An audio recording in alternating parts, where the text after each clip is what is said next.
Hello, everyone.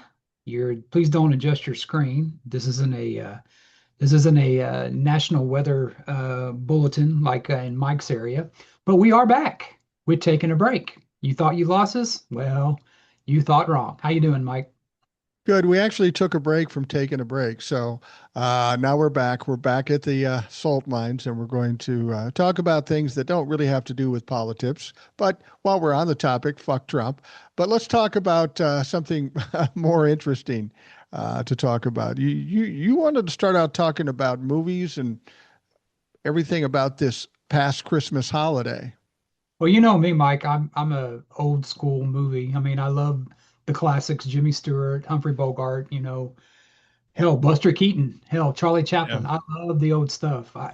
My thing is, especially about 30 years ago, when I was in my 20s, I would watch these movies, and back then, 30 years ago, a lot of them were alive. I'm like, dude, who's still alive in this fucking movie? Like, Nobody. Yeah.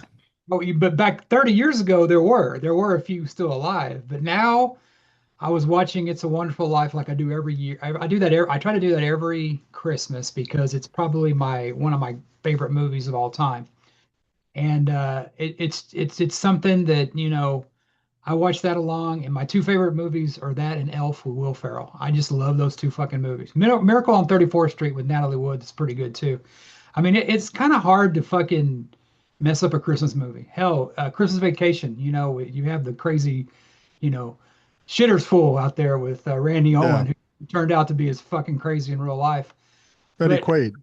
yeah, Christmas is a special time of year because it's almost like things kind of, except with this administration, things kind of settle down. People seem nicer. And I always watch It's a Wonderful Life, and I think that more people should watch that because I think, yeah, you have a lot of shit going on in your life, but it could be fucking worse. Yeah. It's weird. You want to hear something weird? I'm an old guy. I'm 65 years old. I can honestly say I don't ever think I've ever sat down and watched that entire movie. I've seen cuts of the movie, but I've never watched the entire movie. The weird thing is, I always think to myself, it'd be cool to watch some of these old movies, Bogart, Tracy, Hepburn, whatever. It would be cool to watch them because I know they're good movies, and I may have seen some of them, but I never do it. And It's a Wonderful Life. I feel most embarrassed about because I don't think I've watched the whole show ever. Well, it's funny with that movie. It's like it's been part of my life since I can remember because I mean it was of course, came out in 1946, way before we were born. Right. That's what I say. And I think there's like one or two people still alive, and it was the little kids, the Zuzu Yeah. pedals. Right. That famous saying, every time a bell rings, the angel gets its wings. Um, yeah, but Jimmy Stewart, Jimmy Stewart to me, when I think about an actor that is kind of the modern day Jimmy Stewart, I think of Tom Hanks. Just Yeah. somebody that you would just, like, you know what I mean, that you could sit there and, talk to about with somebody. And of course, he had his different way of thinking. This is the way they did back then. So, of course, you get the people on here, well, he did this and he did that. Well, I mean, none of us agree on everything, but I really don't think, even if Jimmy Stewart was the right wing, I don't really think he would agree what's going on because even he stood up to ancient Trump, Mr. Potter, who was the richest guy in town, who just you wanted to fuck the little guy, take all no money was enough for him. And it kind of transcends today's life because you have the have and have nots. Nothing has fucking changed. The rich, Right. like you said last night, they're not happy with just a piece of it. They want it fucking all. I mean, Absolutely. and that's the way it was back then. I mean, you haven't seen the movie. In a nutshell, Jimmy Stewart's dad starts a savings and loan to fight against Mr. Potter, who's the richest guy. Well, he, gives these loans to people that wouldn't get it. People like, you and me that exactly aren't, the richest, And, he doesn't like that. He tries to stamp it out. And every time he does something, well, Jimmy Stewart has all these dreams to go to Africa and, become safari and do all this shit. But his dad has a stroke and dies, and he gets kind of thrown into the lifestyle is because, granted, And a friend of mine pointed this out to me. A lot of people took advantage of the Jimmy Stewart character. His brother went off, was supposed to go to college. He was supposed to come back, but he meets a woman, gets married, and gets a job with somebody else, not to take over the business. So he puts himself ahead of a lot of people. And that's why I think you almost have, how we got to go through driver's ed and stuff. This must be fucking must-watch viewers for the nation to fucking see that, put your, and some people would call it socialism, and I think at the time they did. They called it a bunch of liberal. It was always that, liberal, socialism.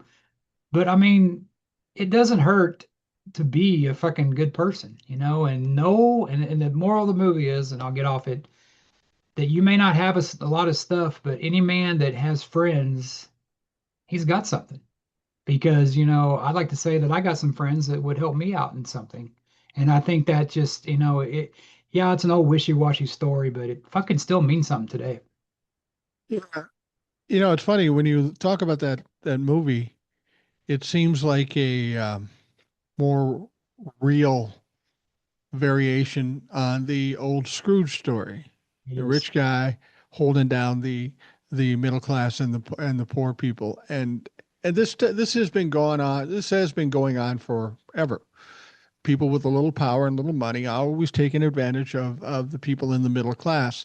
And it's always been amazing to me how these wealthy people have been able to deliver a message about liberals and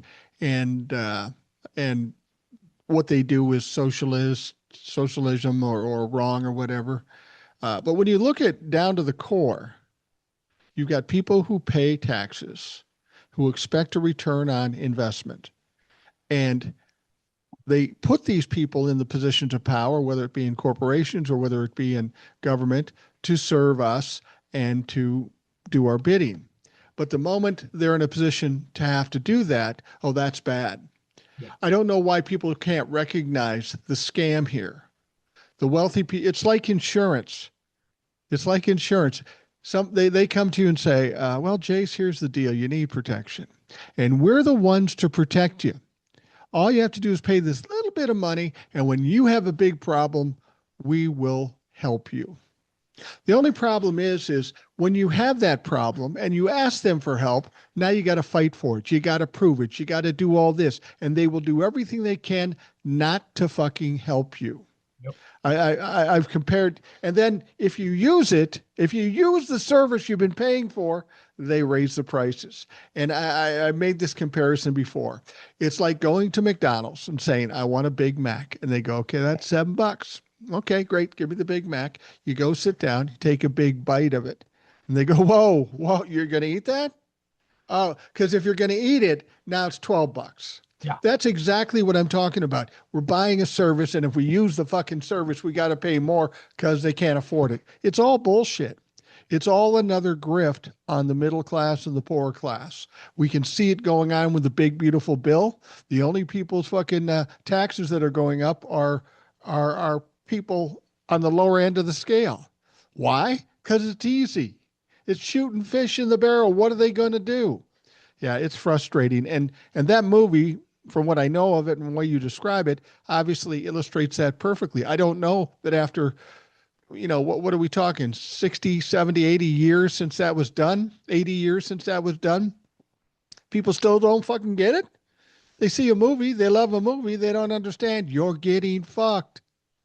Well, I think the difference is back then, I think people saw what the Republicans were, and they were on the side of, they knew that they were getting fucked, because when you hear shit about, oh, the government's fucking me, I mean, 9 times out of 10, that's coming from a Republican that's saying, we pay so many taxes because they want to get the benefits, but they don't want to, pay the dues.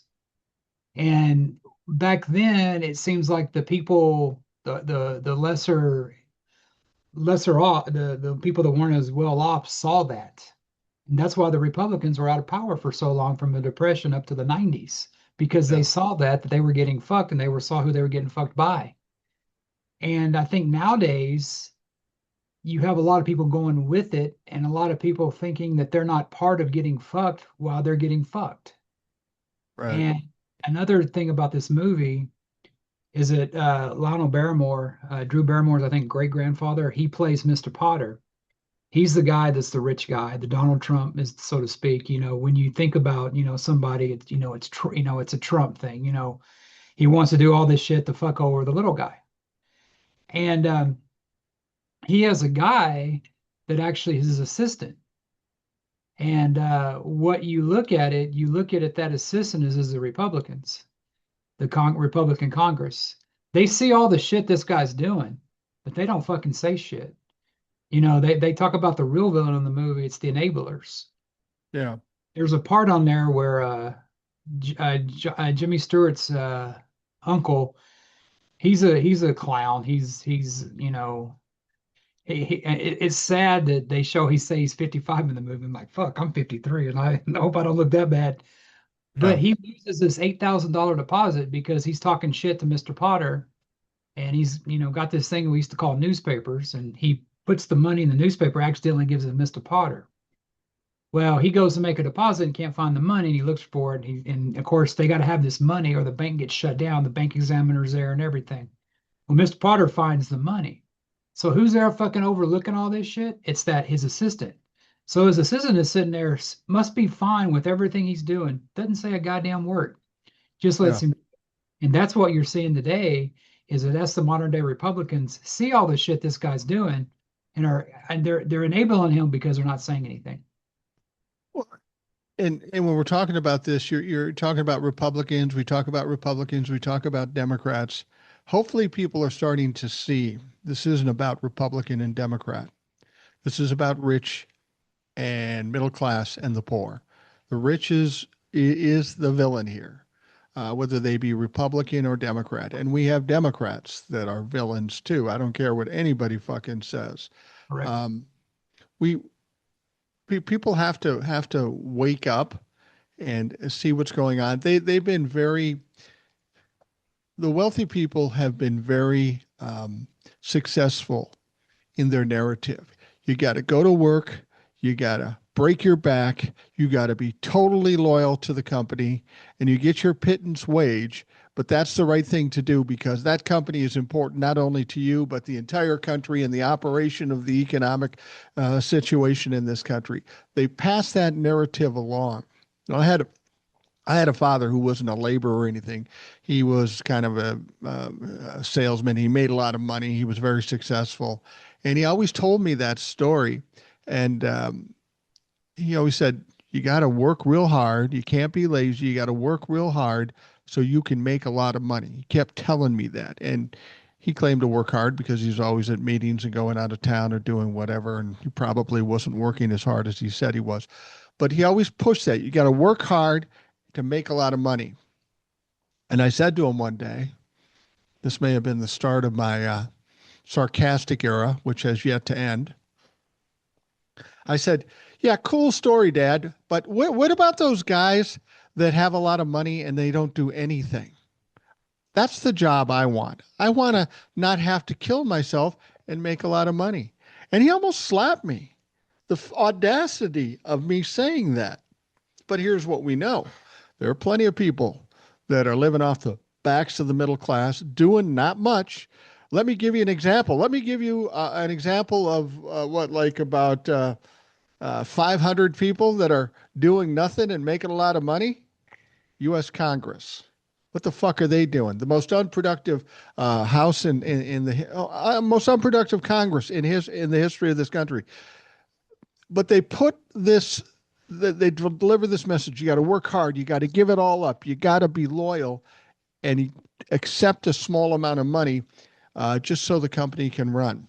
And hopefully people are understanding now that that is all bullshit. Because in terms of loyalty, companies these days have no more loyalty. They'll fire you. They'll fire anybody in a moment's notice if it was just a little bit of benefit to them. People have to wake up to this and understand that most of what they've heard about working and being in business is bullshit. It's all to benefit the rich, and it's all at the detriment of people like us. I think this younger generation after Gen X are getting it because I see stuff on TikTok where they're actually standing up to their bosses, and their bosses are, oh, you speak Spanish? Oh, well, can you talk here? It's like, well, you're not paying me for my bilingual skills. I mean, they're Yeah. saying shit that I never fucking thought of when I was working. I had to have a job because I had to put a roof over my head and, make it.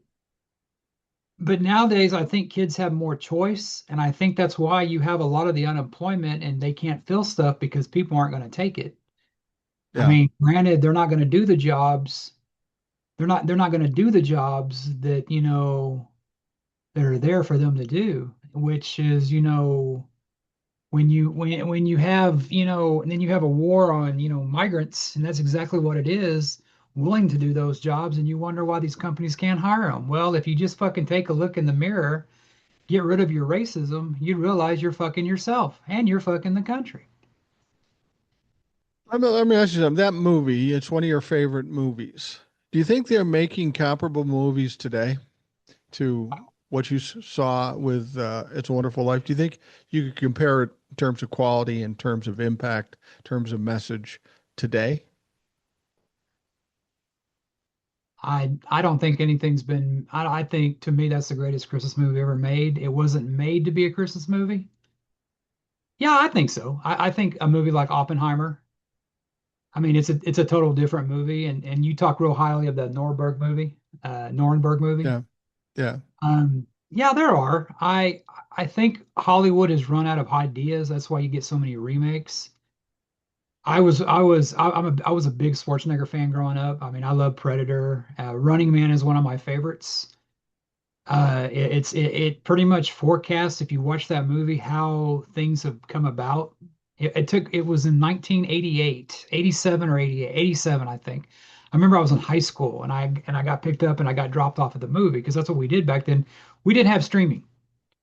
And I remember it had Richard Dawson on there, who was already a relic by then. He was probably 55 at the time.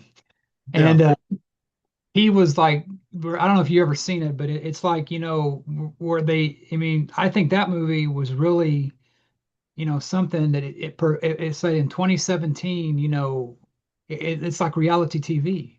I mean, I mean, even Trump talked about doing a Hunger Games type thing where you go and almost, you got to, I mean, I mean, that's what it was. And and that was a Stephen King movie. Stephen King wrote the book. Of course, I knew it. And they remade that movie. I was at the movie theater, and it was a movie theater a few years ago. This is probably about 10 years ago, and they had a remake of RoboCop. And I was thinking, well, goddamn, I was here. I saw the original movie here. I think Hollywood, it has bits like Oppenheimer. It has, Yeah. something like that, but it doesn't. Maybe I'm just older, and I think, but it seems like we've lost that spirit to where we do that. I think a Rob Reiner kept that stuff alive with the Yeah, movie I do he too. did. I think, I think that is somebody that, everybody knew he was left leaning, but people like James Wood still loved him and they're actually condemning Trump for it.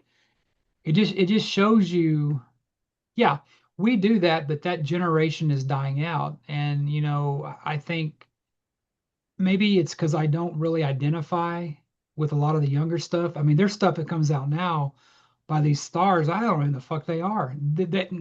An actor like Jimmy Stewart was able to captivate generations. These actors today, they're lucky they get one or two films. I mean, it's really there's no more movie stars. I mean, you think about the ones that are still successful, Eastwood. You think Rob Reiner. You think of the older ones. I mean, the closest one I think around this generation is probably Bradley Cooper, who was in the who was in I mean, he did the remake of Star is Born. He's done some stuff. He was in The Hangover. He's pretty close to it, but it's like I don't think there's any more. I mean, besides like Tom Hanks, but once again, he's an older generation. A lot of people thought George Clooney too. I'm not so sure about that. The difference is when you say Nuremberg and you say Oppenheimer, they're great movies. They're well acted. They're historical. They're very well done. But I don't think those kind of movies necessarily compare to It's a Wonderful Life or some of the other ones because it's not about accuracy.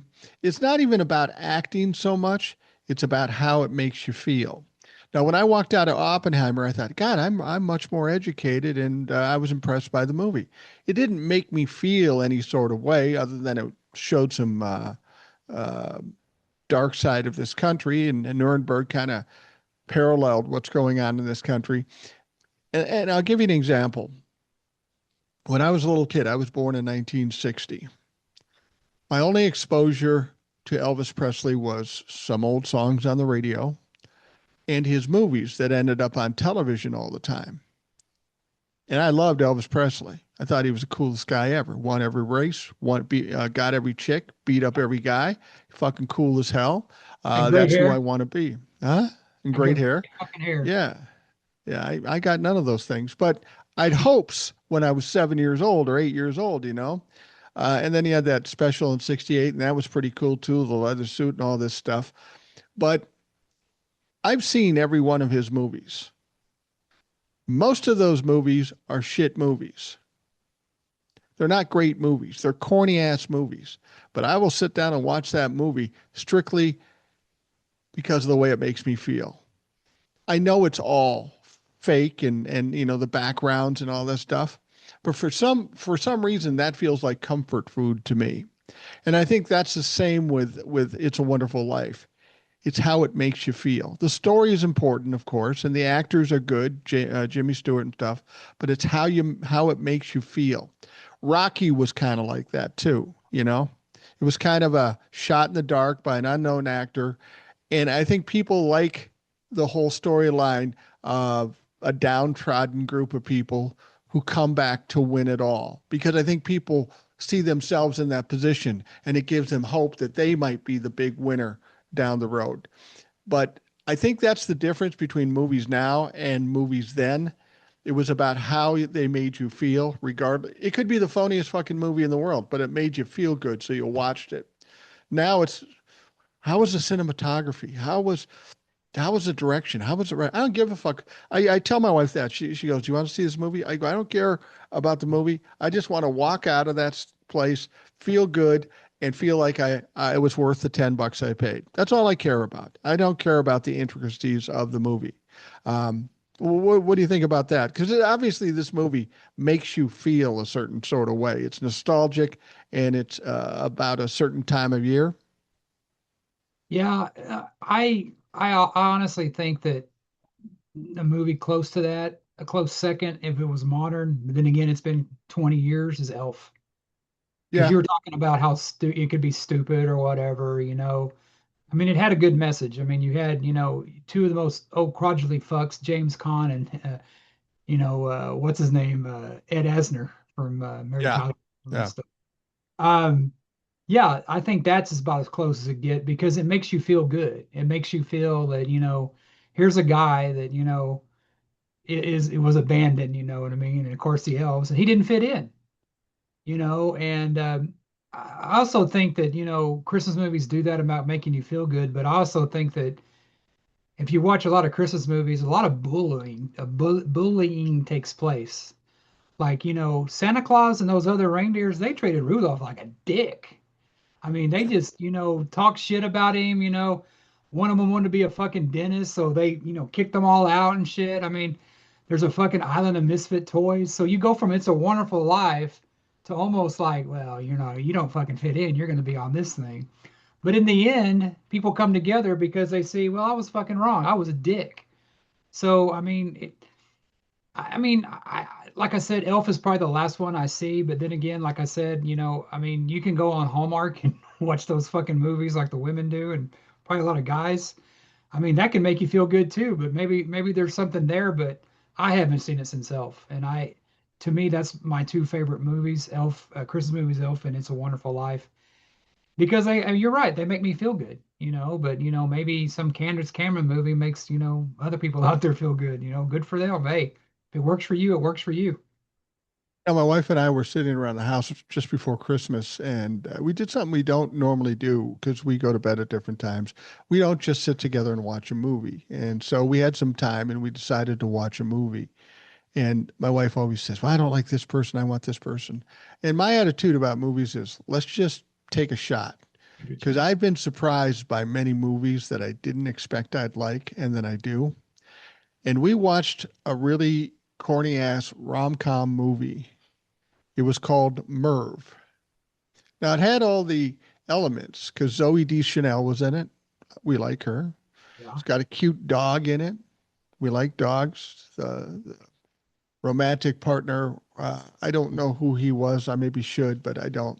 But the storyline was pretty corny, pretty rom-commy, and we just sat down and watched it. And the thing about it is there was nothing in it that we didn't couldn't predict happen. It was very predictable, but you sat and watched it, and it was fun. And at the end we go, yeah, I was entertained, I was happy. And basically you got this couple that broke up, that were meant to be together but broke up because their own neurosis or sociopathy or whatever. They're just kind of weird in their own ways, and they have this dog and they love this dog, and they keep bringing, they're sharing custody of the dog, so they're going back and forth, and they don't talk, and they end up on a trip for dogs at some beach thing, and she shows up, and then eventually they come back together.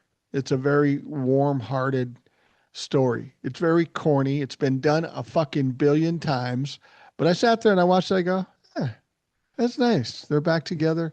The dogs happy again, and um, sometimes that's all you need is something to give you some escape from the bullshit we deal with every day, to something nice and warm and comfy, even if it is simple and reminiscent of a million things.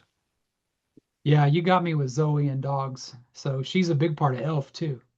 Yeah, She, the part in Elf that gets me about that is that the part where, they're in the park and she starts singing Christmas carols, and that's when everybody right. starts singing. And it, Corny as fuck, but I love it. yeah, yeah. But that's John Favreau, who's another great guy. I mean, what Yeah. he did for Iron Man was awesome. And to me, when they quit making Iron Man, I was kind of done with Marvel because that's like my favorite. I love Downey Jr. and him. And John Favreau is that guy that, he was always played the loser type guy. He was on Friends and he lost out, different stuff. But He was in Swingers too, right? yeah, he's that kind of guy that he writes about. He's been the loser guy, so he knows kind of where, I mean, a lot of us have been from. And yeah, he did that one. And you look at that movie and it's just so real.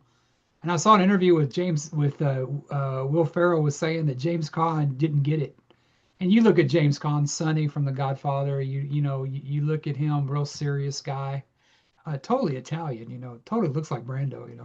And the he didn't get it. And when he was starting to do that, Will Ferrell started eating those cotton balls in the doctor's office. That was fucking real.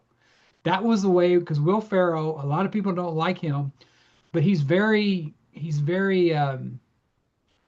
what's the word? He's very real. He may annoy the fuck out of you probably working with him, but that a lot of that comedy it's funny. And when they get the Christmas sleigh going, and then Santa Claus is coming to town, and they finally get James Caan to start singing, and he starts singing, and that fucking motherfucker goes.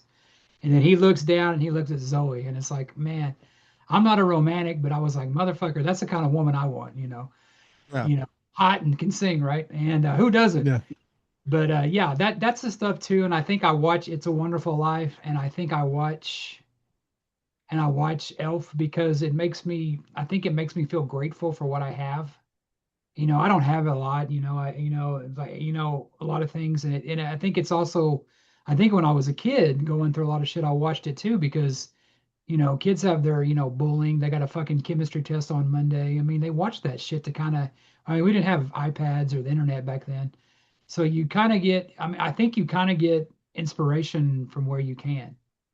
When, I didn't really have a, loving father, so to speak, but that part where James Caan comes around and starts appreciating his son, I would have loved to have that. And that's something I never had. So I think I identify with that as well. Also the angry elf part with Peter, the guy that was on Game of Thrones, that to Yeah. me was the heart and soul of that show. I love that. I love that and Game of Thrones. Brian, James Caan is a great actor, and people know him from his hard ass roles in Godfather and, of course, Elf and many other things he's done. But early in his career, he was one of the co-stars in one of those warm, fuzzy movies. Wasn't a nationally released, well, it was nationally released, but it was a television movie.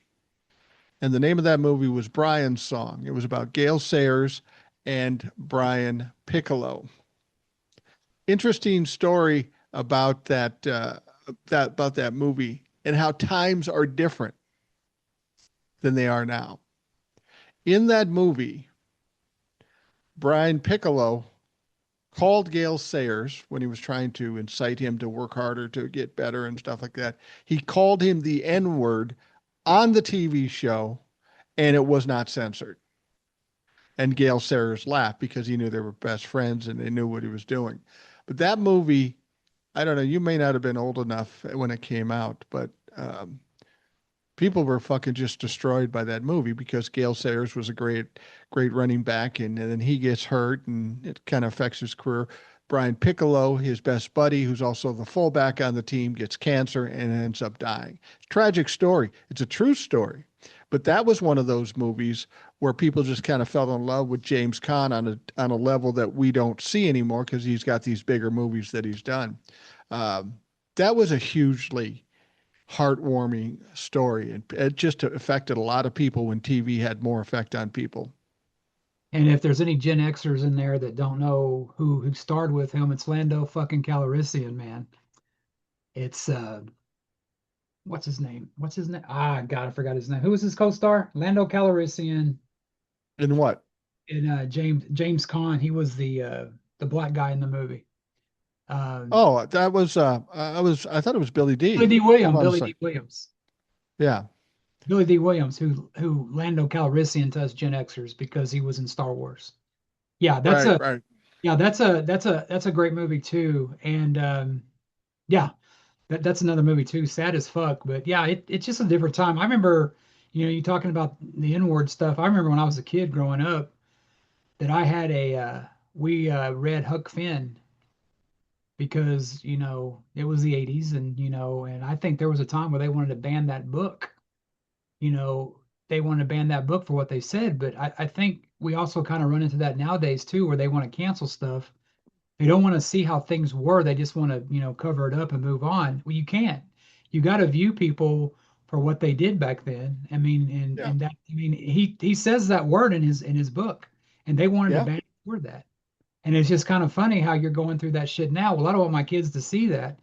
Well, your fucking kids are going to see it. Because if it ain't going to see it there, they're going to hear it from their friends. You know why? Because you can't protect them all the time. Instead of canceling shit and doing that, inform yourself about it. I don't want to get preachy here, but I mean, that's just the way life was back then. And I think that them talking about it was a TV made for TV movie, right? And they had the N word on the Right. made for TV movie. And Right. nowadays we have same sex couple kissing, they lose their shit. Oh my God, I can't let them see that. Well, what's worse, racism or being gay? I mean, come on. Young people will, and I'm not forgiving anybody for this. It isn't about individuals, it's about the culture at the time. You know, if you were to listen to interviews with John Wayne, who was a great actor, had some great movies. I love John Wayne because he swore in the movies. I thought it was cool, but he was very misogynistic and very racist. That movie that said the N word in it. People have to understand if you're young, you understand how we feel about racism and how everybody's sensitive to the racism, and that's how it should be. But if you were growing up in the 60s and 70s, you have to understand racism, misogyny, sexism, that was all accepted. I mean, Yep. that was part of the culture at that point. If you were in company and you said the N word, nobody would have made a big deal. If you said women have to be in the kitchen and barefoot and pregnant, they would go, yeah, yeah, you're right. Different era, that's why when you look at your grandparents and they end up sounding racist, you got to know where they came from. Doesn't necessarily make them bad people, but that was the thought We- process of everybody in the country at that time. And I'm not saying it's good. I'm not trying to say excuse it, but that's the evolution that this country started with. I mean, we fucking started with slavery for fuck's sake. And then we got to where we are now. There were periods of time when all this shit was accepted. Fuck, in the 60s, women couldn't have a credit card, buy a car, or buy a house on their own. They needed a man signed on with it. Um, so you got to give some grace to people who, maybe grew up in the 30s and 40s, the way they act, because that's all there was. That's what they were taught.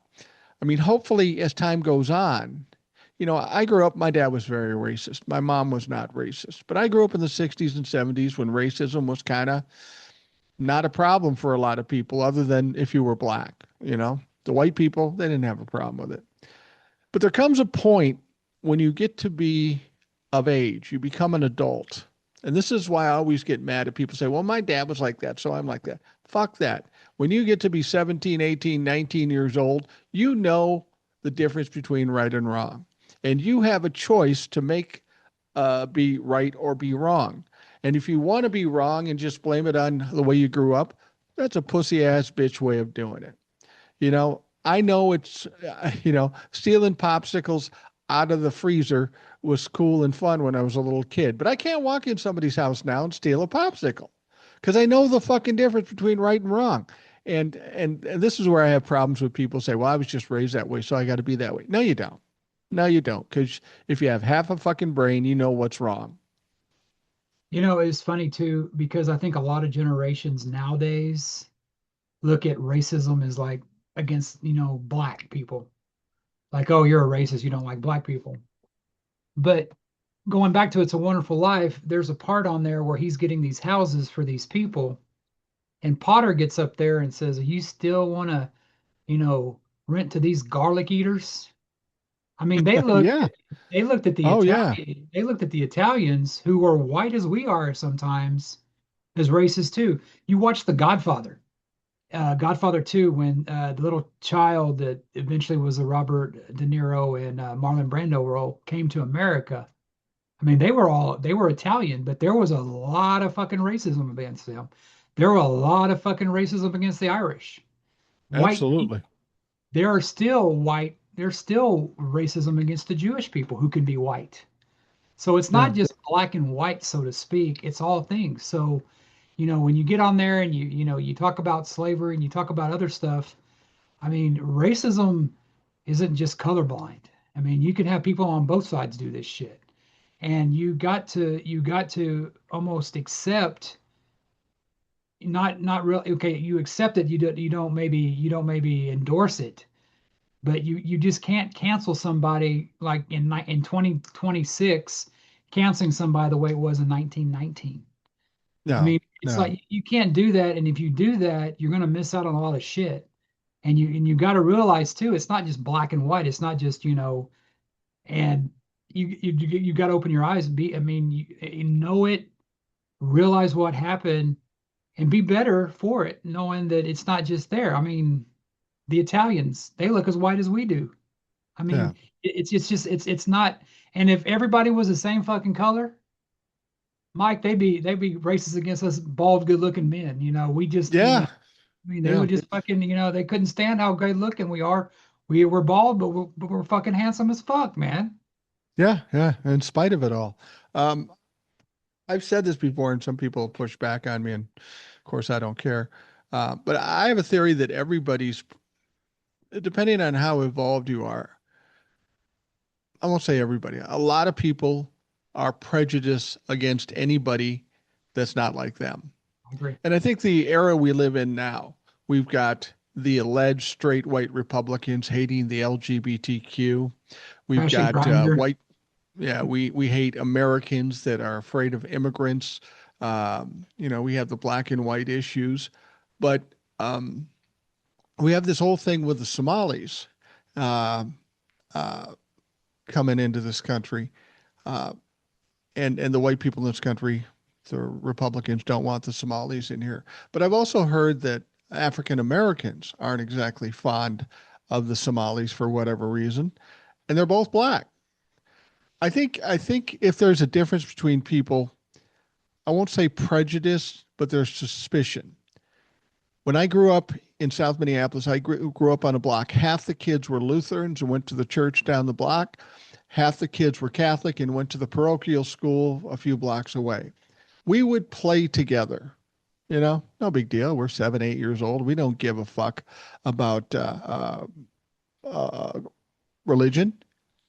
But if there was ever an argument between two kids or more than two kids, groups of kids, God, those fucking Catholics or those fucking Lutherans. Yep. That separation was created not by the kids, but by the parents. And there's always this suspicion. If you're not Catholic, you're not going to heaven. If you're not Mormon, you're not going to heaven. There's a lot of religions that do that. And people thrive on having this separation of colors and ethnicity and religions and this shit. It just seems to be human nature that I'm only going to trust my people around me and everybody else is bad.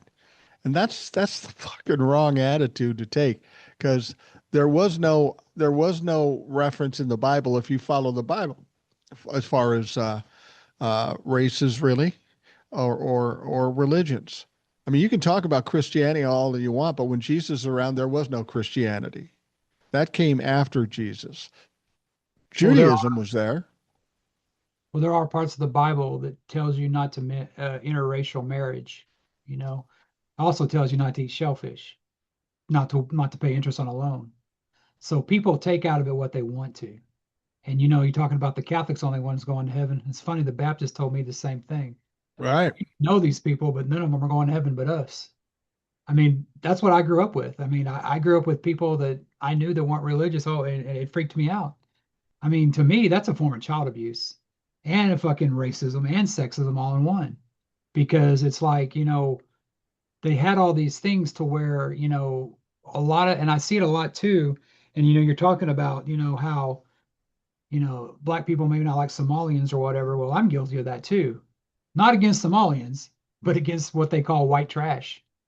I mean, Yeah. it's like, I mean, I'm guilty of that, because to me, and I had a wake up call because I thought that, all MAGA were just white. But I'm wrong about that because you have a lot of minorities that are, especially down here. I mean, Trump won a lot of he won a lot of districts down here, that, Republicans haven't won in a while, and that was the Trump effect. So it's not like it's, just black or white, but it's also, I think it's also like an instinct, supposed to speak, like, you may not like heavyset girls. Well, Freddie Yeah. Mercury liked, fat bottom girls. So I mean, it's like you have a taste or whatever, and I think that kind of goes to a And the tale. But song he did, turns out he didn't like girls at all. But that's beside the point. yeah, I mean, we won't talk about that. But I mean, I'm just saying that, we all have our, taste or whatever. But when it comes to racism and stuff like that, that's taught. That's not instinct. You may not like somebody. You may be a boob guy. You may be an ass guy. You may be a thigh guy. I mean, to me, I'm all the above. But I mean, it's, or what was the thing is like, I'm gonna take what I can get. I mean, you can't be too fucking picky a lot of times, but yeah, we're guilty of that. But when it comes out to like when you're out there and you just, want to fuck somebody over, you're just a bad person. Black Yeah. or Mexican or Italian, whatever. If you're just a bad person and you're okay with what other people going through some hardships, you're just a prick. I just have a rule of thumb, and it's a very simple rule of thumb. If you're nice to me, I don't care what color, religion, sexual orientation, or anything. If you're nice to me, I'm nice to you. If you're going to be a dick to me, again, I don't care what color you are. I don't give you a pass. Um, if you're a dick to me, I can promise you one thing that I have very few talents. But one talent is I guarantee you I can be a bigger dick than you. And my wife will back me up on that. So, so, um, and it's just hard because whether it be the Bible or our politicians, they keep instilling this fear in us that this person is bad and these people are good. And that's the game here. It's And us. sometimes you get that in movies and music. I mean, that's one of the things too about music and movies now. They become very political. I mean, we have we have Nicki Minaj now, in the late stages of the Donald Trump demise, saying, "Oh, I like Donald Trump." Yeah. Uh, what the fuck are you thinking? Then we find out that her brother and her husband have had some dalliances with underage girls, and her brother's in jail, and maybe she's willing to throw her career in the shitter just to get a pardon for her brother. That's what it would appear to be. I don't know if that's true, but for fuck's sake, if you're in anything right now, don't side with either side. It's just going to kill you. Just shut your fucking mouth. I mean, there was an interview with Elvis back in the 70s, back in the Watergate era, just before he died. And they said, "What do you think about?" Maybe it was before then, but what do you think about the politics and all that stuff? And his answer was, "Well, ma'am, I'm just an entertainer. I'd rather keep my personal views to myself." And she said, "Well, do you think other entertainers should do that too?" He goes, "No, I'm not going to speak for other entertainers. I'm just saying my personal views are my personal views. I'm just an entertainer." And that's the attitude anybody who wants to stay alive in the business of entertainment should do, because it's a totally different thing than what they're selling. You know, I'm gonna lose some cred here, especially with the entertainment thing. I fucking had no clue that Nicki Minaj and Cardi B were two separate people. Because I remember Cardi B coming out fucking talking shit about MAGA and Trump. Like, yeah, I like her. I don't know who the fuck she is. I mean, I think I know that WAP song. I know what that is about. But I knew, and I think Nicki Minaj, was she the one that was on American Idol and her and Mariah Carey didn't get along? Yeah, I think that was her. I don't know why I thought they were the same person. And then I saw Nicki Minaj saying that stuff, and I'm going, and she was out there with Erica Kirk, and I was like, oh, that's kind of stupid. She didn't know what she said before, and then I saw Cardi B say, "I'll never be MAGA bitches" or something like that, and I'm like, oh, they're different people. I'm sorry. I mean, it's not a. I don't know. Like we were talking about earlier, a lot of these newer people, and she is quite a bit younger than me. I don't know who they are. I don't really listen to new music. I don't really know too many new movies. But I mean, I used to be. I mean, shit, 20 years ago, I was on top of it. I knew everything was. But I was like, and I saw that she lost like 10 million Instagram. yeah, yeah, I mean, that's a fucking that tells you how much unlike Trump is. And she gambled. She could have been there, keep her mouth shut, but she wanted that pardon. I mean, hell, even Diddy's trying to get a pardon. And you know what? It won't fucking surprise me if he pardons Diddy.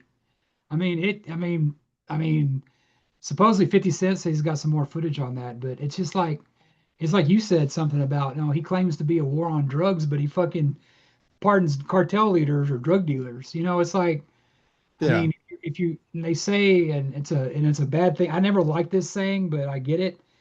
I think Aerosmith has one of their song lyrics: "You go to bed with dogs, you wake up with fleas." I Right. mean, it's like, I mean, I don't do that. I mean, I bathe my dog every week.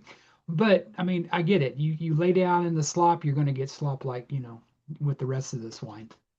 It wouldn't surprise me if Diddy got No, I wouldn't either. pardoned for one very good reason. Donald Trump is selling pardons. It's about money, how much he can make. Diddy has a lot of money. If he can coordinate something where, and he doesn't, Donald Trump doesn't apparently care about optics. He didn't He hide it. brought he brought in El Chapo's family into the country free and clear. He pardoned that former Honduras president who was one of the biggest drug cartel leaders in the world, bringing 400,000 pounds of cocaine into this country, and he My lets him go. Democratic representative. Yeah. So it's all about money with Donald Trump and Nicki Minaj and Cardi B.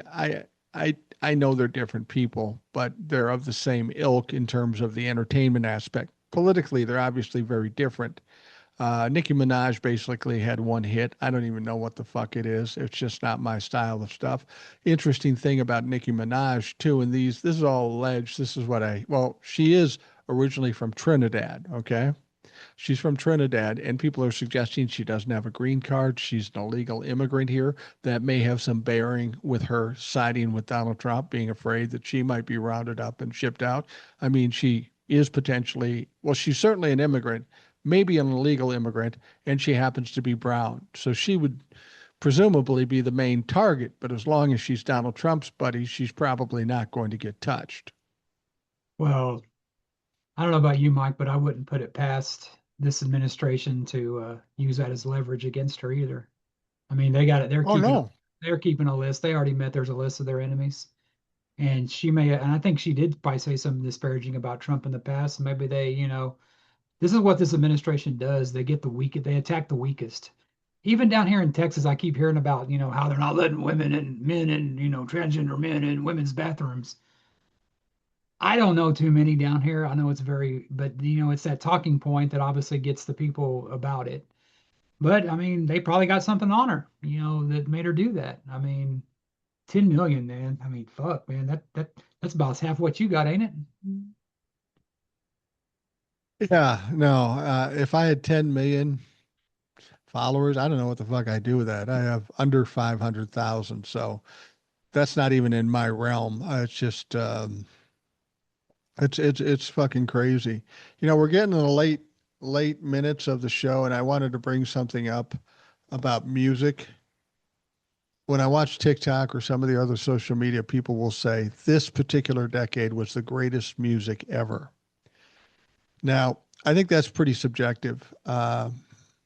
But for me, I was a teenager in the 70s. I was 18 in 1978. And to me, the 70s from 1970 to 1979 were some of the greatest music ever. And it was pretty diverse. There was a plethora of one hit wonders in that era. And there was a lot of great artists that came to the fruition in the 70s. People like Elton John, people like John Mellencamp, people like Queen. We had a lot of people emerging in the 70s that went on to be around for decades thereafter. So, in my personal opinion, I enjoy the 70s, but then I have to wonder, is it because I was in an era of my life where music was more important to me? When I get into the 80s and 90s, I'm now married, have kids, have a job, kind of focus on trying to survive, and music wasn't as important. Do you think that has some bearing on what people feel is the best era? Because I'm guessing you think the 80s were. You'd be wrong. Really? Well, you look at you know me. You know that there's oh probably my top five, and I'm wearing a shirt right now. I think the 70s were the best. I think the 80s were great, but I think the 80s started something that we're seeing now. I think the 80s was more superficial. I mean, yeah, you had your Princes, you had your Michael Jacksons, but you also had your, like you said, Paul Abdul's, the ones Yeah. that maybe didn't have a lot of talent. And you know who's somebody who didn't really sing but had a lot of talent? And that's Madonna. Madonna, you Yeah. listen to her, her voice wasn't that great, but she was a fucking entertainer. And Absolutely. she made those songs hers. Like you listen to Borderline, her voice is kind of weak, like a virgin, but she was an Elvis. She was a trailblazer. But in the 70s, you have bands. To me, a lot of them are my favorite bands. They're garage type bands. That's the Kisses. That's the Aerosmiths. Queen, Black Sabbath. I mean, the Stones had a run in the 70s that I think was better than their 60s. I think the 70s is when they did stuff like Brown Sugar. They did stuff like, Can You Hear Me Knocking? I mean, that may be late 60s, whatever. But did you also had the Faces with Rod Stewart? You had Rod Right. Stewart break out, Elton John break out. I mean, a lot of like the 60s, Elton John and Rod Stewart were the 60s, Stones were the 60s. But you also had a band to me that is the greatest hard rock band of all time, and that's Led Zeppelin. Led, Absolutely. Led Zeppelin, I think they were a victim of their own successes because John Bonham had his accident and died. But I just kind of wonder if rock would have been any different in the 80s with the Led Zeppelin. Because you had a lot of rock bands in the 80s. You had a lot of rock bands from the 70s going into the 80s, and I mean Kiss had to take their makeup off. Only Yeah. Paul Downey's the one that looked comfortable doing it. He was made for the 80s. Kiss 80s were great. Aerosmith Reborn, but they weren't the classic Aerosmith song. They started out with Run DMC. Rod Stewart, he had a hell of a run in the 80s. I love his shit in the 80s. And some guys have all the luck, all that good stuff. But I don't think a lot of the 80s would have been good without a lot of the 70s stuff. I mean, Prince came out in the 70s. I mean, Yeah, he was late 70s. He came out with Soft and Wet or For You, yeah, but you and look they at the weren't as band, big of hits. you look at the bands too that were big. Jay Giles band, they were big in the seven, and they Yeah. were in the 70s. Journey, they started out in this, Def Leppard, hell, Iron Maiden, a lot of that stuff that became big in the 80s, they started in the 70s, and that's why I give you and that's a big reason. And I also think that you had more storytellers in the 70s. I Yeah, I mean, do too. Rod Stewart has a song called "I Was Only Joking." It's about growing up. One of his best songs, "Killing a Georgia," we've talked about. Hmm. And then you go to the 80s, he talks about infatuation, about stalking the chick, talks, stuff like that. I mean, the storytelling in the 80s kind of suffered because it was more what they look like. Because I remember like my dad one time looking at like a band, like, why they dress like that, in the 80s. And they were probably a Poison or a Cinderella or whatever. But Yeah. that's because that's what rock stars look like. And I think a lot of that look hurt the music. Like I think Kiss's look hurt them because if you stripped away that music, they may not be as successful, but they've sold over 100 million albums and that just ain't on the look. You got to like the Right. music. Smith's the same way. They went that. And you had a lot of 70s bands, but what was still there about those bands was the music. And I think a lot of the foundation that was in the 80s was from the 70s, and that's why I give the 70s the edge. When I was dealing with record companies in the 80s, early 90s, and I was pitching artists to record companies, I can tell you this is an absolute truth that the look, the image was almost more important than the music. I had an artist I've talked about before. He played with the Time, he played with Prince a little bit, and then he was on his own. Immensely talented. He could play every instrument. He could sing every part. He could produce it. He was a lot like Prince in that regard.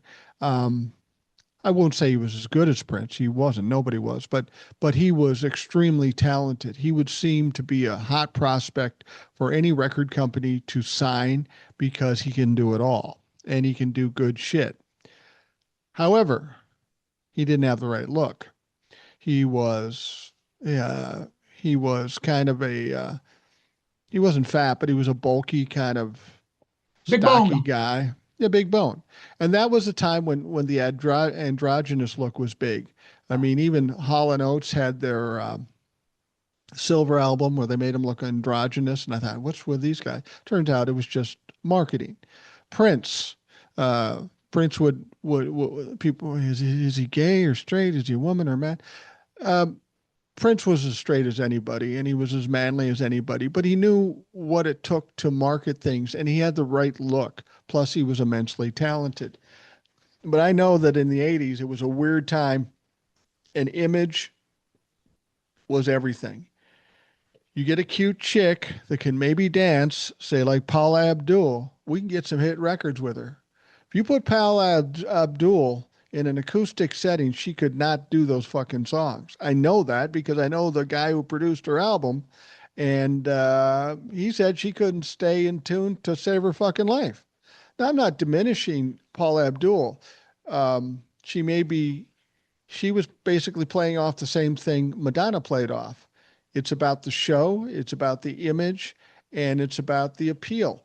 Let's be perfectly honest. If it, along those same lines, your favorite influencers on TikTok, the cute girls putting on makeup or lip syncing, they can't do fucking anything. You like the way they look and the way they behave. It's all about image. And you're right, that does when it comes to the music business, it does hinder the music business because you tend to get shittier music out there because of the look. And you get a lot of the good music not put out because they don't have the look. Okay, I'm gonna get a little vulgar here, but it's an old Okay. joke that I'd heard about the 80s and stuff. It's like a buddy of mine came over. He goes, "Man, I feel so stupid." He goes, "Why?" "Man, I've been jerking off of this album cover for the last 2 years, and I found out it was Poison." I mean that's the Yeah. way it was. I mean that's the way rock stars were. I mean, you had Kiss do that, and Paul Stanley was built for the '80s. He was pretty and everything like that. Gene Simmons, he looked like, but he didn't say Phyllis Diller's cousin, B. Arthur, and some of those Yeah. outfits they wore. Heart, two very good looking, talented women. They fucking made them up everything too. They had some, but a lot of it, you can have that look, but a lot there's got to be great tunes behind that. And you can say what you want to about Paula Abdul, but she has some good songs too. Straight Up was a hell of a song. I mean, But she didn't write it. yeah, I The know, guy I know wrote it. but Elvis didn't write his stuff either. I Right, mean, right. and George Strait, one of the greatest, probably the greatest country artist of all time. He's had 60 number one hits.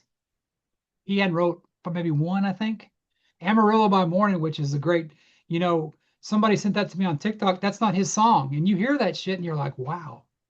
But I mean, it's like, but I think the 80s were the beginning of that. Oh, we don't really need a heart. We don't really need a Huey Lewis in the News to make up. We can get some teenager who has no fucking brains about anything, and we can make them a pop star. And But every they once in did. a while, you get a Taylor Swift, but a lot of times you get a one-hit wonder.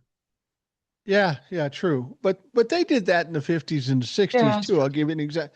Not as much as they do it now. They're on it constantly. But I'll give you a name of a guy in the 50s, maybe early 60s, that had virtually little talent for singing. But he was out of Philly, which was a hotbed for music at the time, and he kind of looked like Elvis and Ricky Nelson mixed together. His name was Fabian. Fabian was not an immensely talented singer by any means, but he had the look, and the girls went crazy because he looked like Elvis and Ricky Nelson. Uh, they've always been doing that to a certain extent, but it seemed like in the 80s they were trying to manufacture hits. And I know for a fact that they manufactured hits because I sat with record executives and they told us how they were going to manufacture hits.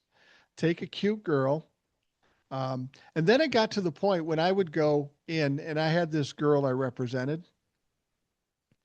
She was a little African American girl, could sing like Aretha, literally sing like Aretha. She was that fuck. I could say, sing the song a cappella for them, and they would blow them away.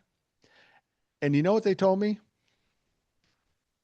They told me, they go, there's a million cute girls who can sing. You can just go down the street and pick one out. And sadly, that's probably true. So there had to be something even more than that. You know, Sheila E. had Prince. Sheila E. wasn't a great singer.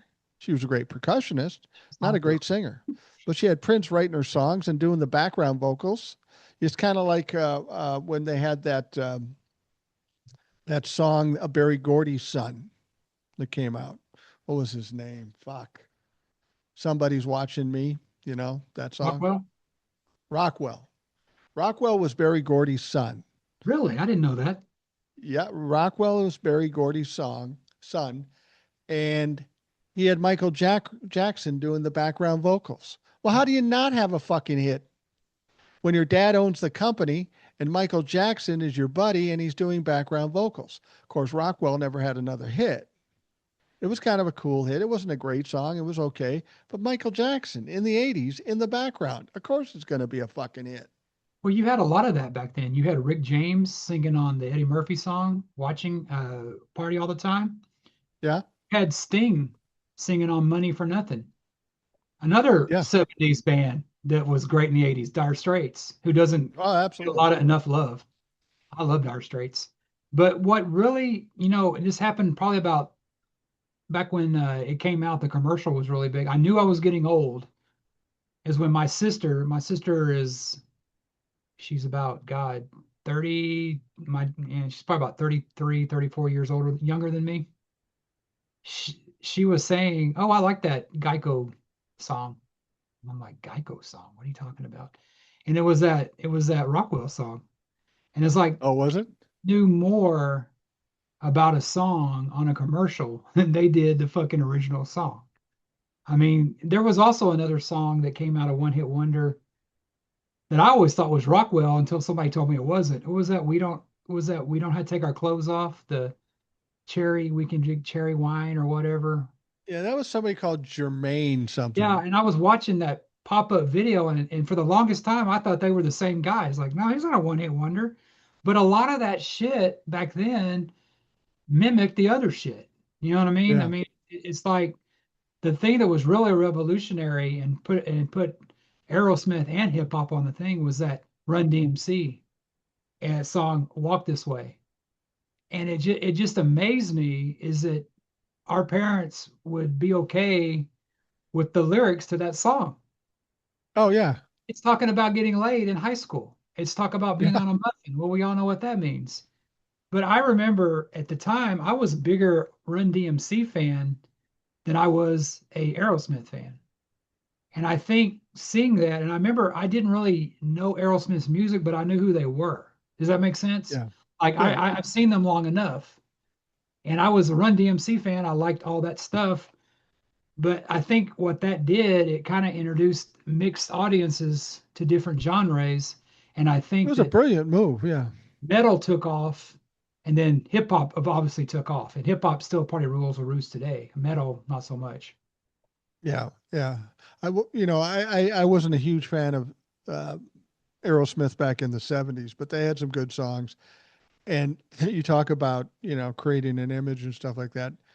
As middle school or junior high school kids, we'd listen to Aerosmith, and there was one song we would play over and over again. It wasn't a hit, but it was called Big 10 Inch. And, we'd sing along with it and all that stuff. And it was about a record. It was a double entendre or innuendo or something like that, a big 10-inch record. You know who's one guy that would guarantee you a hit if he sang backgrounds on it? This guy's sang backgrounds on so many fucking songs. Michael McDonald. Oh yeah, Michael McDonald was brought in as a fill in and then a replacement for Tom Johnston, I think, on the Doobie Brothers. And he came out with What a Fool Believes and stuff. And then Robbie Dupree, who maybe had one hit, he did Hot Rod, what he did, Hot Rod Hearts or something like that. And Michael McDonald sang the background. He sang the background on so many fucking things. Um, you know and who he inter- was, he you know who was just, got you know who go got ahead. You know who got him into the Doobie Brothers? Who? Ted Templeton. He was the guy that was known. Right. He's the guy that's known for Van Halen. Ted Templeton, I read his book and everything, and he talked about that because a lot of people blame him for destroying the Doobie Brothers too. I mean, he discovered the Doobie Brothers, Ted Templeton did. I mean, if you want to read a good thing about rock and roll, I mean that's like listen to the guys that were there, listen to the producers, the guy that, that I mean, he did a lot of shit with Van Halen too. He did a lot of shit with David Lee Roth when David Lee Roth went solo. But if you ever, get appreciation, and you listen to what Mike gives his stories, that's the people you should be listening to. The people like Mike that were sober, living it, you know what I mean? Not the fucking rock and rollers that, like Ace really did a book and he didn't remember half the shit he did because he's fucking high as fuck. Listen to the Rational Boomer guys and the Ted Templetons, they know the real fucking where the real stories were. Yeah. Well, I'm just looking up Michael McDonald. Before joining the Doobie Brothers, you know who Michael McDonald was with? He was a utility player for Steely Dan. I can see So he that. sang on like Peg, Black Friday. He was also the background singer of Ride Like the Wind, Christopher Cross, which San was a brand Antonio's new own. song, San Antonio's brand new artist. Yeah. He was best buddies with and sang the background on This Is It with Kenny Loggins. okay. Yeah. He, he, um, he sang backgrounds on I'll Be Over You, Toto, Let Me Go, Love, Nicolette Larson, Fool and His Money, Wayne Chung, of all things, Oh, he had and more Reg than one song. Streamliner, Little Feat. Um, and he did a lot of duets and stuff like with Patti LaBelle and James Ingram and stuff like that. Um, it's just, it's just Also, amazing how much that guy did. he did a. There's a song that was on 1984. Was Van Halen's the one that broke them? I mean, broke them. They were already huge, but it's the one with Jump in Panama. But there's a song on there called "I'll Wait," Now, if you ever listen to a song, Michael McDonald, that's a lot of his doing because Ted Templeton needed a song and the Van Halen brothers didn't pay or give Michael McDonald his due on that song. But you Really? can tell it's definitely a song with outside influence because it doesn't sound like anything Van Halen had done prior to that. 5150 with Sammy Hagar had a lot more keyboards in it. I give them that. But if you listen to it's a song called I'll Wait. It's about being in love with a supermodel. Who hasn't been there? But it's one where Ted Templeton went out of his way and had Michael McDonald do it. And Ted Templeton say his relationship with Michael McDonald was never the same. Even though you put him on the fucking map with the Doobie Brothers, you still hold a grudge against him. But I mean, I don't think they ever gave Michael McDonald the credit they may have by now, but that's in a Michael McDonald inspired song. So yeah, Michael McDonald's a goddamn genius. I love him. I love this stuff he did solo, like taking it to the streets. Was that the Doobie Brothers or was that Michael McDonald solo? No, that was Doobie Brothers. But he had some he did some song on and on with was it Patti LaBelle on my own, I think. Yeah. I liked his stuff he did like in the 80s and stuff. And there was a thing on CBS Sunday Morning where this young girl just fell in love with Michael McDonald and he actually met her and stuff. They let her meet her, but she was a cool because it just shows you music is the universal language. I mean, it doesn't matter what generation or hell, I was watch like I said watching the what do you call it the It's a Wonderful Life and they were dancing to the Charleston. I mean, that's probably Yeah, where I would have been because I like upbeat music. I like the shit yeah, with like Elvis, Big Ol' Hunk of Love. That's a rocking song. That's I mean with the piano, I mean, dude, that's like metal, dude. That's the kind of stuff I would have been into. yeah. It's you do see with music, there's a lot of incestuous, and I mean that in good terms, relationships in the music As good as it business. can be, right? Well, not being a Republican, I have an aversion to incestuousness, but there is a lot of bleed over from other acts and other things. I mean, like who wrote the Rolling Stones' first hit? Beatles. I want to be Lennon your man. McCartney. I want to be Yeah, your man. they wrote it, and then all the years afterwards, there was this presumed adversarialness between them, which really didn't exist. There were two different types of music; they weren't really competing. I think John Lennon was, but I think John Lennon was just an insufferable person at sometimes. Yeah, yeah, that's one of the things. Having been a manager of musicians, I can tell you it's the most thankless, hateful job there fucking is because you're basically uh, babysitting an incorrigible child. I mean, the ridiculousness. It's one thing if somebody's a big star and they're making these crazy demands, but then there are the people that aren't big stars that think they're big stars that think they can play that fucking game, that that's the way it's supposed to be. Yep. And as you can imagine, when I ran into those folks, it didn't really go well for them. Yeah, give me this. No, fuck you. I'm not getting you that. It's just it's a horrible business. Imagine. I'm glad I can stand on the outside and enjoy the music whenever I can and not have to be in the middle of it because we're seeing now of all these weird things coming out of Hollywood and coming out of the music business. It is a fucking horrible business, and I wasn't that deep in it, but from what I could see, I didn't want any part of it. It was too dirty, too ugly, too cutthroat, and people would literally do anything. They would fuck you over in front of you and not even think twice about it. Yeah.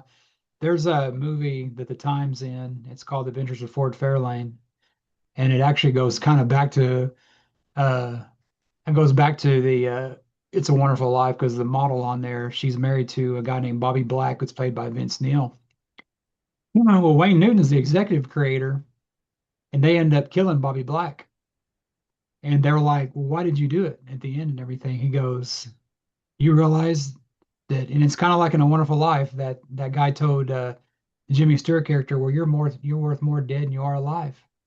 And the Yeah. sad part, what do we see when people pass away? Yeah. Their albums go. It happened with Rob Reiner. His movie streams went up.